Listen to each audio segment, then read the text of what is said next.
Mari kita siapkan hati kita. As the deer panted for the water, so my soul longeth after thee. You alone are my heart desires, and I long to worship thee.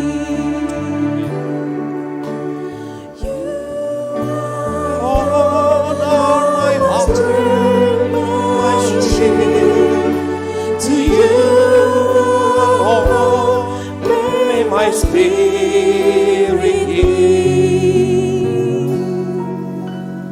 You alone are my heart desire, and I long to worship thee. Yang worship leader menyanyikan lagu ini sekali lagi. Semua saudara dalam sikap doa, katakan kepada Tuhan. As the deer panted for the waters, of my soul longeth after thee. Haleluya. You alone are my heart desire, and I long to worship thee. You alone are my strength, my shield. To you alone may my spirit yield. You alone are my heart's desire, and I long to worship you. And I long to worship you. And I long to worship. Amin.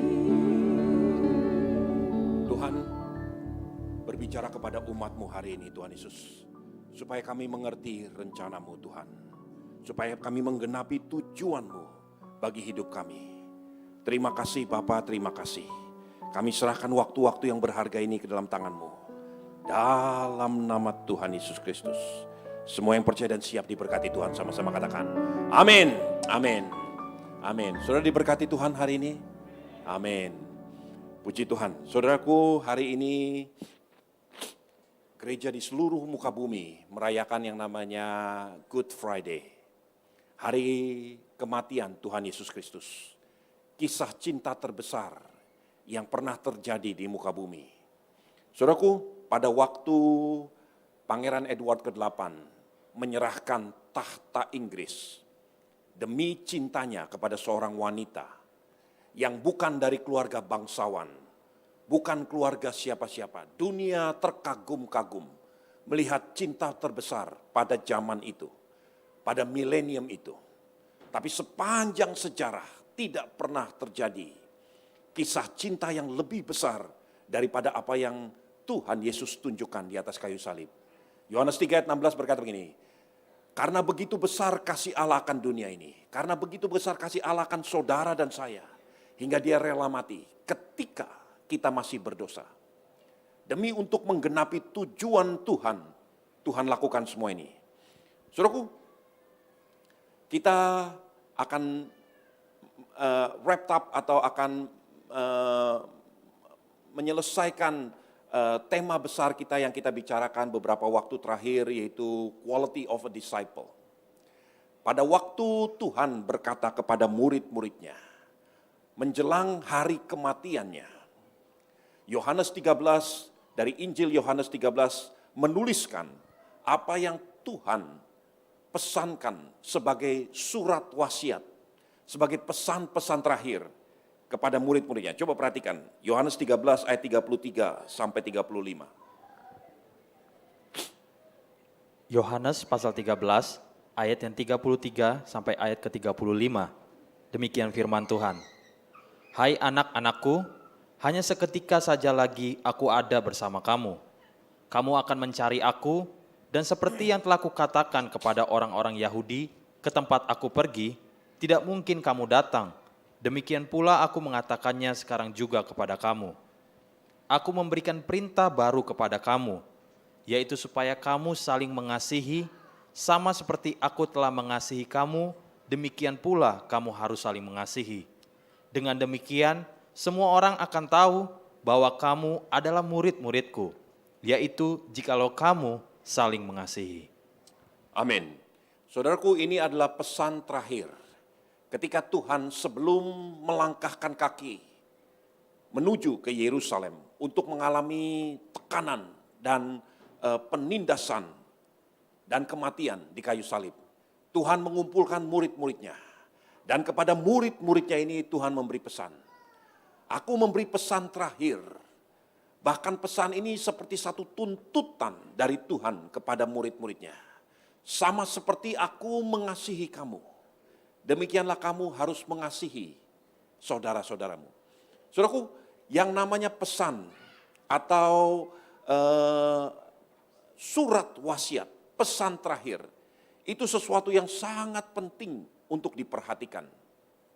Ada seorang saudagar mempunyai dua orang anak, Yair dan Yakov. Dua orang anak ini bertumbuh menjadi pribadi yang berbeda. Yakov sebagai yang tua adalah anak yang penuh hormat, peduli, dan mau bekerja keras. Yair adiknya itu adalah seorang yang suka berfoya-foya, suka menghambur-hamburkan banyak hal. Bahkan dia memberikan sakit hati kepada ayahnya. Saudaraku, dua anak ini bertumbuh sangat berbeda satu sama lain. Satu ketika ayahnya jatuh sakit dan hampir mati. Ketika sang ayah hampir mati, dia panggil anaknya yang tertua, Yakov. Dan dia berkata, dia memberi pesan terakhir kepada Yakov. Dia katakan, Yakov anakku, sebentar lagi papahmu akan meninggal. Kalau papah pergi, lakukan kepada adikmu seperti papah mengasihi adikmu. Kemudian papahnya meninggal.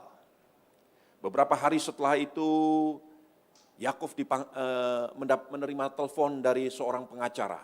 Dan pengacara itu berkata, sebelum papamu meninggal, dia memberikan satu wasiat. Dan wasiatnya berkata begini, semua harta papahnya diberikan kepada Yakov. Yakov membaca dan merenungkan, dia berpikir, apakah betul papahnya memberi pesan seperti ini? Tapi ini adalah surat wasiat yang ditandatangani oleh papahnya sendiri. Lalu Yakov berkata begini, oke, sekarang saya terima surat wasiat ini. Dan saya berhak melakukan apapun sesuai dengan apa yang saya mau. Di hadapan pengacara itu surat wasiat itu disobek-sobek. Dan Yakov berkata begini, sekarang tuliskan surat wasiat yang baru. Semua harta papahku dibagi dua sama rata antara aku dan adikku. Pengacara itu mengikuti saja apa yang dikatakan oleh Yakov. Selesai dia melakukan itu, kemudian kedua kakak beradik ini dipanggil dan harta itu dibagi rata oleh keduanya. Bagi keduanya. Beberapa hari setelah semuanya itu selesai, Yakov dipanggil lagi oleh sang pengacara. Dan pengacara itu berkata, sebelum papahmu meninggal, dia berpesan kalau nanti surat wasiat itu sudah dibagi. Dan hasilnya seperti apa yang baru saja kamu lakukan. Papamu memberi pesan, berikan lagi surat yang kedua. Surat kedua berkata gini, Papa puas, ternyata kamu mengerti hati papahmu. Karena sebelum papahnya meninggal, papahnya berpesan, kalau papah meninggal, kamu adalah orang yang paling tua dalam rumah tangga ini. Kamu perlakukan adikmu seperti papah perlakukan kamu. Seperti papah perlakukan adikmu juga. Seorang bapak tidak akan mungkin membuang anaknya. Seorang bapak tidak akan mungkin, bapak yang waras, tidak akan mungkin melupakan anaknya sendiri. Dia akan mengasihi anaknya sepenuh hati. Sekalipun anak itu mungkin anak yang tidak berbakti, anak yang tidak mengikuti nasihat-nasihat orang tua. Nah, saudaraku, Tuhan memberi pesan terakhir kepada murid-muridnya sebelum dia berjalan melangkahkan kaki menuju ke Yerusalem untuk dibantai dan dihabisi. Pesannya adalah seperti ini, hendaklah engkau saling mengasihi, sama seperti papahmu, bapamu di surga mengasihi kalian. Saudara, hari ini saya ingin ajak saudara untuk melihat dan memperhatikan kebenaran Tuhan ini, supaya kita betul-betul memahami arti surat wasiat yang Tuhan berikan ini. Karena sebetulnya kalau saudara sungguh-sungguh memperhatikan, maka ini akan menggenapi tujuan Tuhan sejak pertama kali bumi diciptakan. Tuhan mempunyai satu tujuan bagi saudara dan saya. Dan tujuan itu hanya digenapi, hanya mungkin digenapi ketika saudara dan saya betul-betul mengerti dan memperhatikan apa pesan-pesan wasiat yang Tuhan sampaikan sebelum dia naik ke atas kayu salib. Saudaraku, saya ingin ajak saudara untuk melihat apa yang firman Tuhan katakan ketika pertama kali bumi, langit dan bumi diciptakan. Mari kita lihat Kejadian 1, perhatikan ayat yang pertama dan ayat yang kedua. Kejadian pasal 1, ayat yang pertama sampai ayat yang kedua, judul perikop, Allah menciptakan langit dan bumi serta isinya.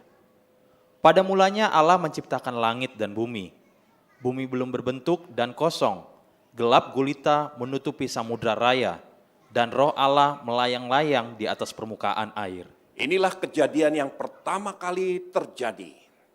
Sebelum semuanya ada, ketika kekacauan, kekosongan, bahkan kelut-mengelut, dan begitu gelap gulitanya, Alkitab berkata gini, pada mulanya Allah menciptakan langit dan bumi. Dan sebelum itu terjadi, ketika bumi masih kosong, masih kacau, masih gelap gulita, Alkitab berkata gini, roh Allah melayang-layang di atas permukaan samudra raya.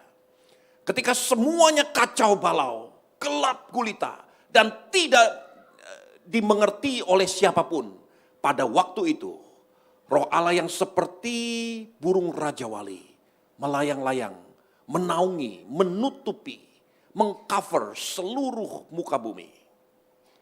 Kemudian Alkitab mulai menceritakan tentang apa yang terjadi. Kejadian 1 berbicara tentang hari demi hari. Ketika hari pertama Tuhan berkata kepada seluruh alam semesta, Tuhan berkata begini, jadilah terang, maka terang itu jadi. Dan mulai manusia bisa melihat, semua mulai bisa melihat karena terang itu terjadi hanya karena ucapan Tuhan. Lalu Tuhan menciptakan hari kedua. Jadilah cakrawala. Cakrawala itu memisahkan air dengan air. Hari ketiga, hari keempat, hari kelima, semuanya terjadi karena ucapan Tuhan. Saudaraku, saya ingin sampaikan. Dari hari pertama sampai hari kelima, semua ciptaan Tuhan sejak penciptaan sampai hari ini, semuanya taat dan mengikuti persis seperti apa yang Tuhan katakan. Ketika Tuhan katakan jadilah terang, terang itu jadi sampai hari ini. Ketika Tuhan katakan jadilah cakrawala memisahkan air dengan air. Sampai hari ini air yang ada di atas yaitu awan-awan dan air yang ada di bawah yaitu lautan. Semuanya terpisahkan oleh cakrawala dan tidak bercampur aduk. Semuanya terjadi dan taat seperti apa yang Tuhan katakan. Tapi pada hari ke-6 ketika Tuhan menciptakan manusia. Setelah manusia diciptakan, lalu Alkitab berkata begini, Tuhan memberikan satu perintah. Dan perintah ini adalah tujuan Tuhan sejak semula. Nah, saya ingin ajak saudara untuk memperhatikan apa yang Tuhan katakan kepada manusia. Perhatikan ayat 27 dan 28 dari Kejadian 1. Kejadian pasal 1 ayat 27 sampai ayat yang ke-28. Demikian firman Tuhan. Maka Allah menciptakan manusia itu menurut gambarnya. Menurut gambar Allah diciptakannya dia, laki-laki dan perempuan diciptakannya mereka. Allah memberkati mereka, lalu Allah berfirman kepada mereka, beranak cuculah dan bertambah banyak, penuhilah bumi dan taklukkanlah itu. Berkuasalah atas ikan-ikan di laut dan burung-burung di udara, dan atas segala binatang yang merayap di bumi. Amin. Saudaraku, ini adalah perintah Tuhan kepada manusia. Kalau saudara memperhatikan hanya apa yang ditulis di dalam terjemahan bahasa Indonesia ini, seakan-akan perintah Tuhan kepada kita manusia hanya sekedar beranak pinak, penuhi bumi, beranak cuculah. Hanya seperti itu yang kita mengerti apa yang ditulis dalam bahasa Indonesia. Kalau saudara lihat apa yang ditulis dalam King James yang diterjemahkan langsung dari kitab Taurat. Saudaraku, King James berkata begini, dari ayat yang ke-28 dikatakan seperti ini. And God blessed them, and God said unto them, be fruitful and multiply and replenish the earth. Tuhan memberikan perintah 3 hal. Be fruitful and multiply and replenish the earth. Berbuah-buahlah dan beranak cuculah, lalu penuhi kembali, replenish, plenishing ulang, plenish artinya penuhi, perlengkapi, replenish, menutupi kembali, mengcover kembali, memenuhi kembali bumi. Saudaraku, manusia pertama diciptakan, belum pernah ada manusia sebelumnya. Bagaimana mungkin Tuhan berkata replenish the earth? Dengan apa kita replenish the earth? Kalau Tuhan berkata plenishing the earth, itu masuk akal. Penuhi bumi, karena memang sebelumnya belum pernah penuh. Tapi Tuhan berkata replenish the earth, penuhi kembali bumi. Dengan apa kita harus memenuhi kembali? Ini tugas manusia. Ini tugas Adam dan Hawa. Nenek moyang manusia, sebelum semuanya terjadi sekarang seperti ini, Tuhan sudah katakan kepada manusia, replenish the earth. Nah, saudaraku, saya ingin pelan-pelan mengajak saudara untuk membayangkan dan memikirkan kebenaran firman Tuhan ini. Ketika Kejadian 1 ayat 1 dan 2 berkata begini, pada mulanya Tuhan menciptakan langit dan bumi. Pada waktu itu bumi belum berbentuk kacau balau, chaotic. Bumi kosong. Dan gelap gulita menutupi samudera raya. Dan pada waktu itu, roh Allah melayang-layang di atas samudera raya. Yang memenuhi seluruh muka bumi dengan segala-galanya adalah roh Allah yang melayang-layang.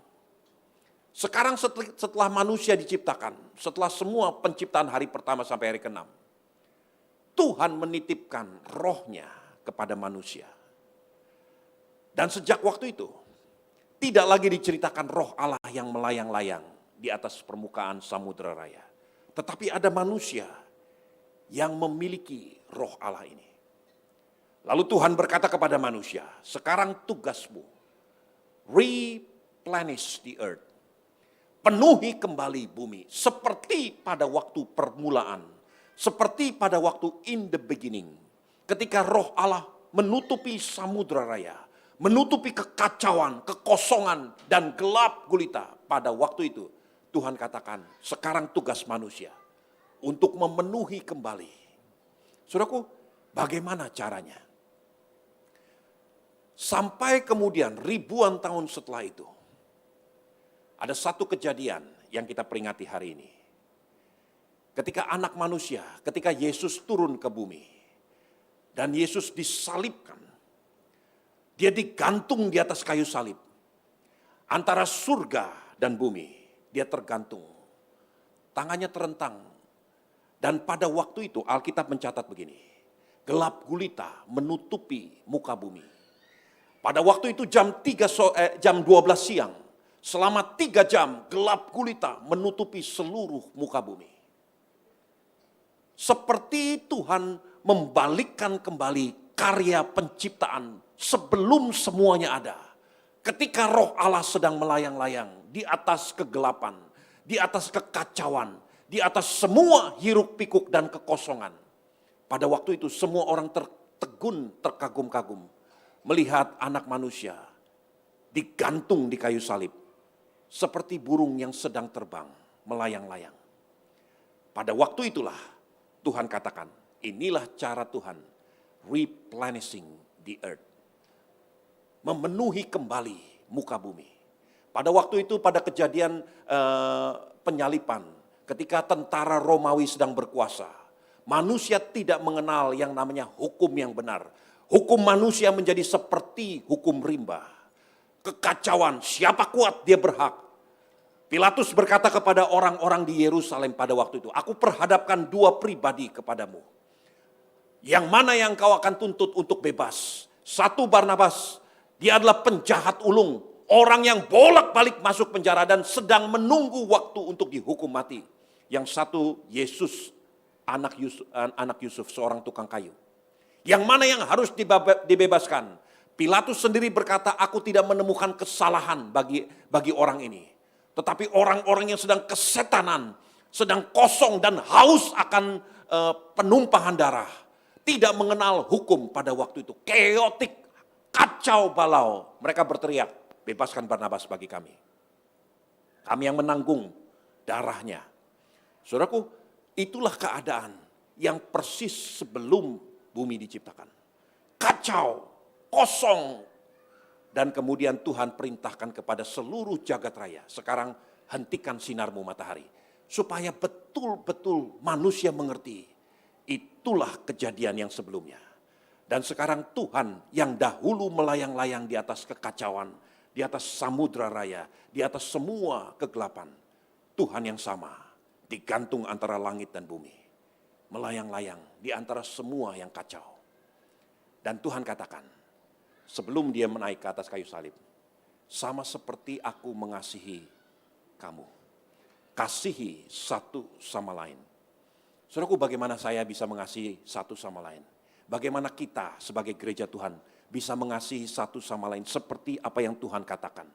Apakah kita harus mati bagi orang lain? Saudaraku, Roma 5 ayat 5 sampai 8 berkata begini. Coba lihat. Roma 5 ayat 5 sampai 8. Roma pasal 5 ayat 5 sampai ayat yang ke-8. Demikian firman Tuhan, dan pengharapan tidak mengecewakan, karena kasih Allah telah dicurahkan di dalam hati kita oleh Roh Kudus yang telah dikaruniakan kepada kita. Karena waktu kita masih lemah, Kristus telah mati untuk kita orang-orang durhaka pada waktu yang ditentukan oleh Allah. Sebab tidak mudah seorang mau mati untuk orang yang benar, tetapi mungkin untuk orang yang baik ada orang yang berani mati. Akan tetapi Allah menunjukkan kasih-Nya kepada kita oleh karena Kristus telah mati untuk kita ketika kita masih berdosa. Perhatikan bagian terakhir ini.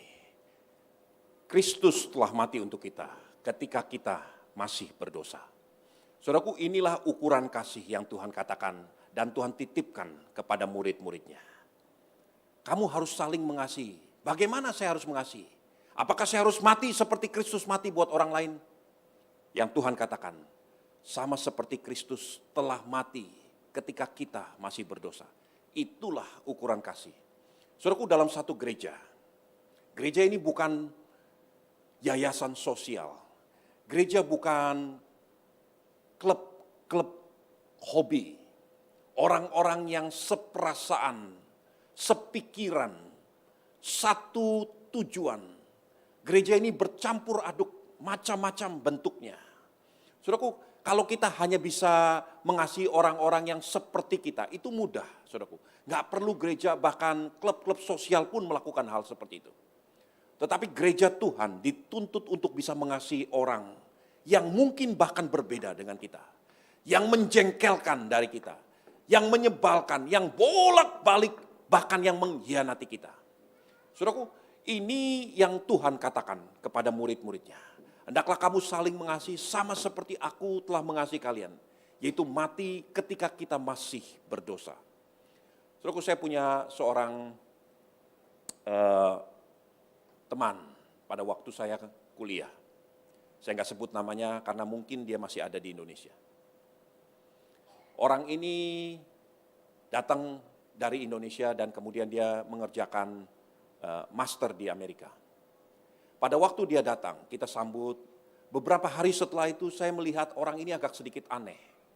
Semua orang melihat aneh. Ternyata dia itu pemakai narkoba. Semua orang mulai menjauhi dia. Entah bagaimana, entah kenapa saya terus membuka pintu buat orang ini. Hari-hari di mana saya tidak bekerja atau tidak kuliah, saya hubungi dia. Saya katakan, ayo, saya punya waktu, saya ajak kamu keliling kota. Saya ajak dia makan ke Chinatown, saya ajak ke sini, ke situ, dan sebagainya. Saya temani dia, hampir 3-4 hari sekali saya jemput dia, karena dia nggak punya mobil. Saya jemput dan saya bawa dia makan dan sebagainya. Saudaraku, beberapa bulan kita mulai bersahabat, tapi memang orang ini agak sedikit aneh, dia pendiam, saudaraku. Beberapa orang memberi nasihat kepada saya, kamu jangan terlalu dekat dengan orang ini. Karena kalau sesuatu terjadi, nanti saya bisa terbawa-bawa. Saya pikir saya hanya ingin menjadi sahabat buat dia. Saudaraku, setelah beberapa bulan saya kenal dia, satu sore dia telepon saya. Dia belum pernah telepon saya sebelumnya. Dia telepon saya dan dia katakan, Steve, saya mau bicara. Ada waktu enggak? Saya bilang oke. Nanti sore setelah pulang kuliah saya mampir. Ketika saya ke apartemennya, dia dalam keadaan kuyuh, betul-betul mukanya lusuh sekali. Lalu dia peluk saya, dia menangis habis-habisan. Saudaraku, saya tanya sama dia, kenapa? Dia bilang, nenekku baru saja meninggal. Oh, neneknya. Neneknya umur berapa? Umur 89, hampir 90 tahun. Oh, ya udah tua. Wajar dia meninggal. Bukan. Karena nenekku adalah satu-satunya orang yang memperhatikan aku. Sekarang aku nggak punya siapa-siapa lagi. I only have you as a friend. Lalu dia mulai bercerita. Ketika dia umur 7-8 tahun, papahnya seorang pemabuk pulang membawa pukulan kayu begitu ya, dipukul seluruh rumah dan dia juga kena pukul, ibunya kena pukul. Lalu papanya pergi dan tidak pernah kembali sejak waktu itu. Ibunya adalah seorang pengedar narkoba. Ketika dia berumur 11-12 tahun, ibunya meninggal karena overdosis. Berkali-kali dia dilecehkan, dikucilkan oleh tetangga-tetangganya, oleh saudara-saudaranya. Dia dianggap sampah. Kemudian dia dipungut oleh neneknya. Dia hanya punya waktu beberapa tahun tinggal bersama neneknya. Kemudian dia pergi ke kota lain dan kemudian dia ke Amerika. Dia kuliah. Saudaraku, pada waktu dia menceritakan semua itu, saya baru sadar orang ini dianggap aneh, dianggap sampah masyarakat, dianggap sebagai masalah besar karena dia hidup dalam kekosongan, dalam kekacauan, dalam kegelapan. Saudaraku, pada waktu itu baru saya belajar mengerti, Tuhan panggil kita bukan cuma sekedar kepada orang baik, kepada orang-orang yang menyenangkan, orang-orang yang pantas dikasihi. Karena untuk seperti itu semua orang mau bersahabat. Tetapi untuk orang-orang seperti ini, bahkan orang lain pun menasihati saya, jangan dekat-dekat. Karena ini sampah masyarakat. Saudaraku, kalau gereja tidak bisa membedakan hal ini, maka gereja tidak ada bedanya dengan klub-klub sosial. Saya berdoa biar di gereja ini, semua kita semakin hari semakin memahami isi daripada surat wasiat yang Tuhan titipkan kepada murid-muridnya. Hendaklah kamu saling mengasihi sama seperti aku telah mengasihimu, yaitu mati ketika engkau masih berdosa. Saudaraku, kenapa manusia bisa begitu marahnya, begitu geramnya kepada satu sama lain, begitu bencinya kepada satu sama lain? Karena satu perkara, dia tidak pernah mengerti bagaimana dia dikasihi oleh Tuhan ketika kita masih berdosa. Nah, saudaraku, saya ingin ajak saudara untuk mengerti dan memahami kebenaran firman Tuhan ini. Bagaimana saya bisa mengasihi orang lain seperti apa yang Tuhan harapkan dari saya. Saudaraku, kita sering mendengar khotbah-khotbah. Beberapa kali pengajaran-pengajaran tentang kata cinta atau kasih dalam bahasa Greka atau bahasa Yunani.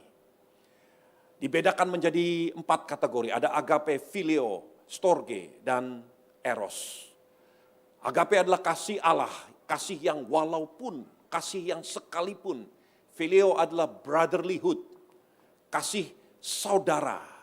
Kota Philadelphia dikatakan the brother love city. Itu diambil dari kata phileo. Storge adalah kasih orang tua kepada anak. Eros adalah kasih yang berbau romantis, cinta yang berbau sensual gitu ya. Saudaraku, semua ini dibedakan oleh bahasa Greka. Tapi saya ingin bicara tentang satu perkara yang mungkin saudara jarang dengar. Bahasa Ibrani tidak membeda-bedakan semua ini. Alkitab ditulis Perjanjian Lama dalam bahasa Ibrani. Ketika Musa menulis yang pertama kali, yaitu kitab Taurat, 5 kitab Musa yang pertama. Dan pada waktu itu bahasa yang digunakan adalah bahasa yang betul-betul dimengerti oleh Musa pada waktu dia pertama kali mendengar apa yang Tuhan sampaikan. Saudaraku, tahukah saudara, dalam bahasa Ibrani, cinta itu disebut ahav atau ahava. Dan pertama kali kata cinta itu dituliskan di dalam Alkitab. Itu ketika Tuhan berkata kepada Abraham. Dia katakan, Abraham, ambil anakmu yang sangat kau cintai itu. Persembahkan sebagai korban persembahan bagiku. Di atas mezbah di satu gunung yang akan kutunjukkan kepadamu.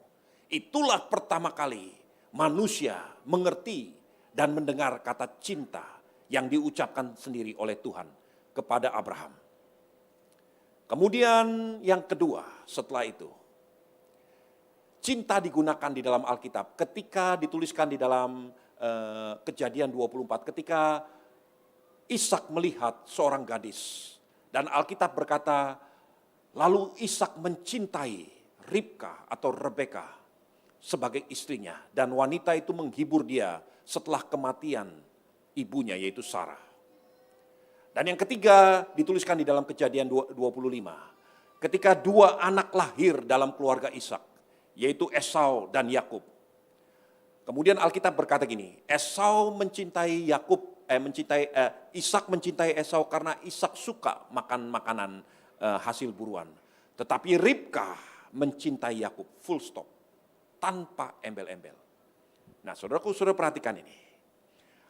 Tuhan berkata tentang cinta yang pertama kali kepada Abraham yang mencintai Ishak anaknya.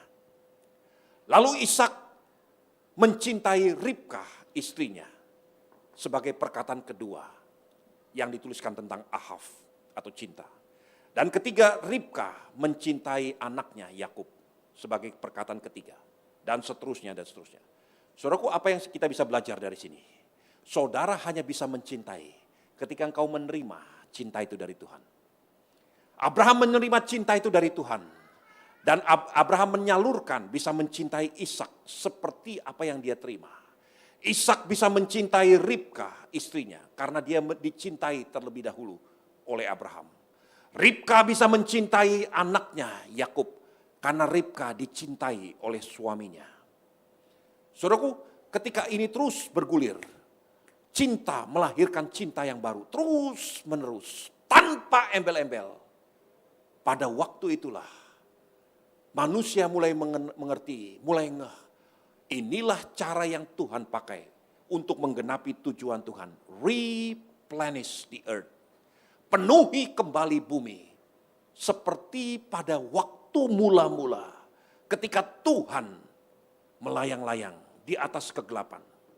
Saudaraku, Ishak bukan anak yang pasti baik. Ishak bukan anak yang sempurna. Tapi dia dicintai oleh Abraham karena dia anak dalam rumah. Ribka mungkin bukan istri yang sempurna. Berkali-kali dikatakan Ribka juga berbuat salah. Bahkan menyembunyikan perkara-perkara tertentu kepada suaminya. Tapi Ribka dicintai oleh Ishak suaminya, apa adanya. Yakub bukan anak yang sempurna. Dia menipu ayahnya sendiri. Dia melakukan ini, melakukan itu kesalahan. Tetapi dia dicintai oleh ibunya, Ribka. Saudaraku, hal seperti ini mengalir dalam silsilah Kristus. Sampai terakhir Tuhan membuka tangannya. Dan dia melepaskan cinta yang sama. Seperti apa yang pertama kali sejak waktu dahulu.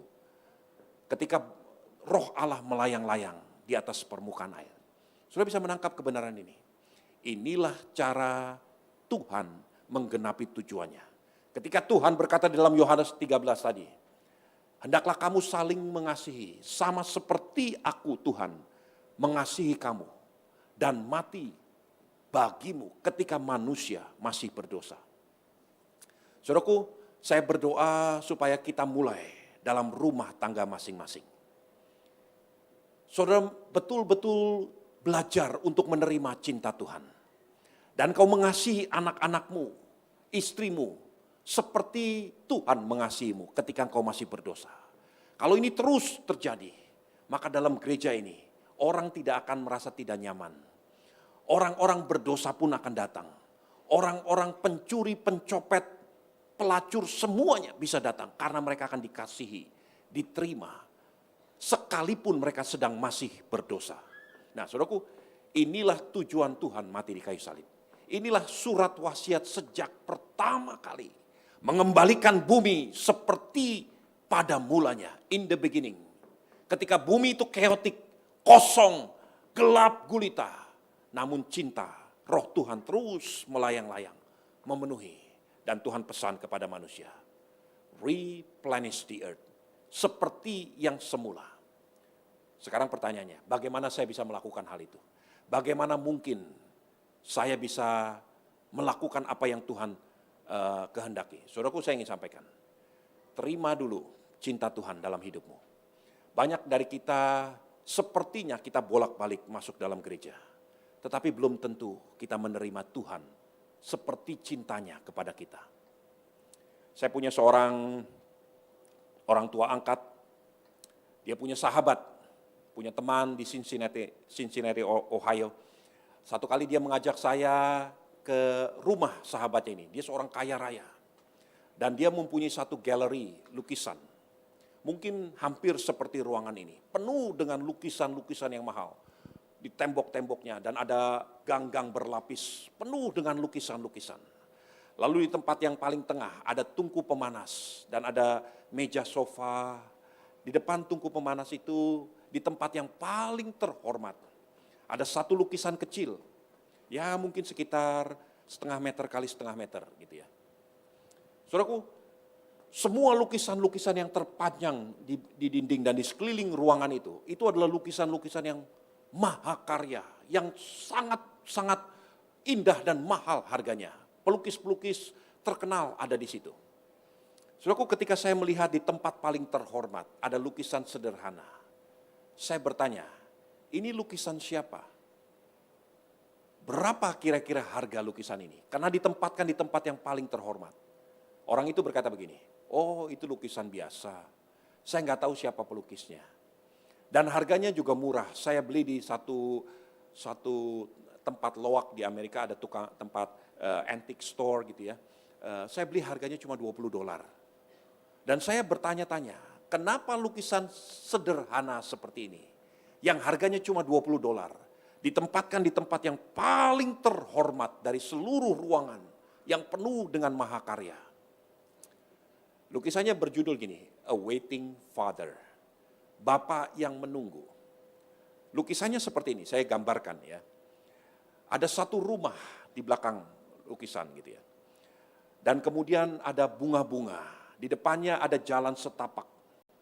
Lalu ada seorang bapak tua dengan jenggotnya, wajahnya berseri-seri, pakaiannya indah.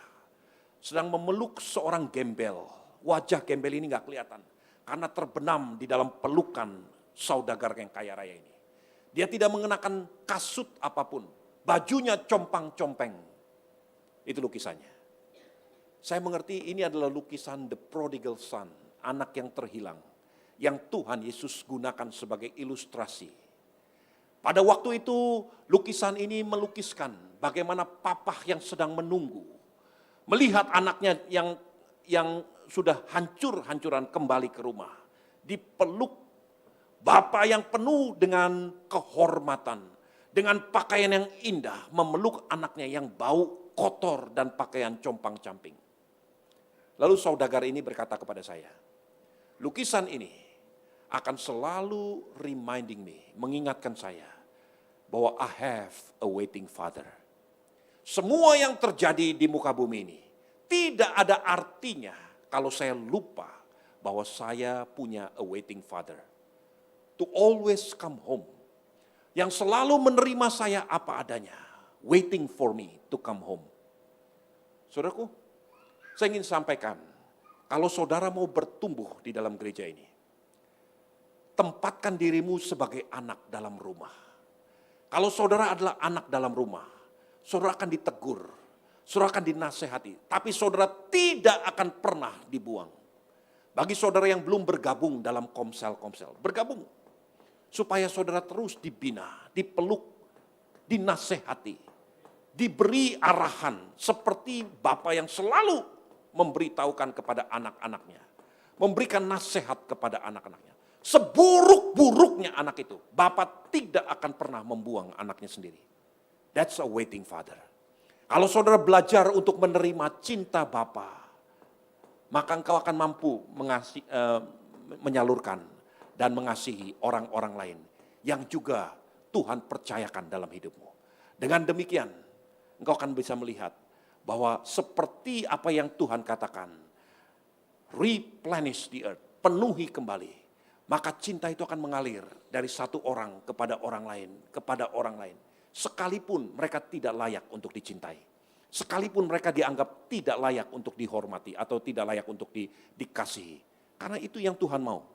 Nah, saya rindu supaya gereja ini betul-betul bisa menjadi satu tempat seperti itu. Satu wadah di mana semua bisa bertumbuh dan bisa bergerak bersama-sama. Amin, saudara. Mulai hari ini belajar terima cinta Bapa.